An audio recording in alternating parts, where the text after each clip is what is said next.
નમસ્કાર ખેડૂત મિત્રો, આજે છે 8 ફેબ્રુઆરી 2026 અને આજે આપણે લાવ્યા છે ગુજરાતના વિવિધ મુખ્ય મંડીઓના ડુંગળીના તાજા ભાવનું સંપૂર્ણ રિપોર્ટ.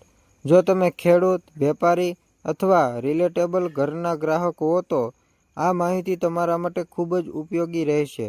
ચાલો સીધી બજારના ભાવ પર જઈએ.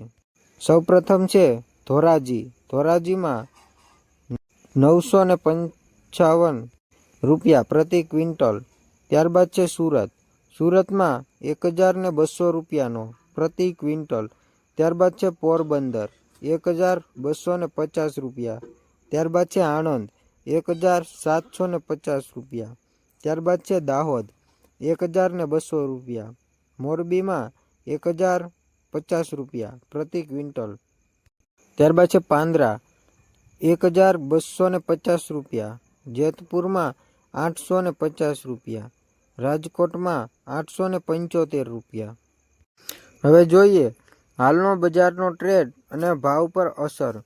ડુંગળીના ભાવ સામાન્ય રીતે બે મુખ્ય બાબતો પર આધાર રાખે છે: સપ્લાય અને ટ્રાન્સપોર્ટ. જો નવા સ્ટોક ઝડપથી આવે છે તો ભાવ ઘટે છે, અને જો ઓછો સ્ટોક છે તો ભાવ વધે છે. મોસમ અને ગુણવત્તા. સારી ગુણવત્તાવાળી ડુંગળી મોટાભાગે ઉત્પાદકોને વધારે કિંમતે મળે છે. ઉદાહરણ તરીકે, છેલ્લા કેટલાક દિવસોમાં રિટેલ બજારમાં ડુંગળી 30 થી 50 રૂપિયા પ્રતિ કિલો વેચાતો દેખાયો છે, જે સપ્લાય અને ડિમાન્ડ તથા હોલસેલ રિટેલ અંતર દર્શાવે છે. ખેડૂતો અને વેપારીઓ માટે સલાહ. હોલસેલ કે માર્કેટ થાય તે પહેલાં હંમેશા મંડી રેટ ચેક કરો. જે રેટ આજ અપડેટ છે તે આજે સબેટે વધુ છે. મોટા યાર્ડોમાં મંડીઓમાં લઘુ દર પાડી શકે.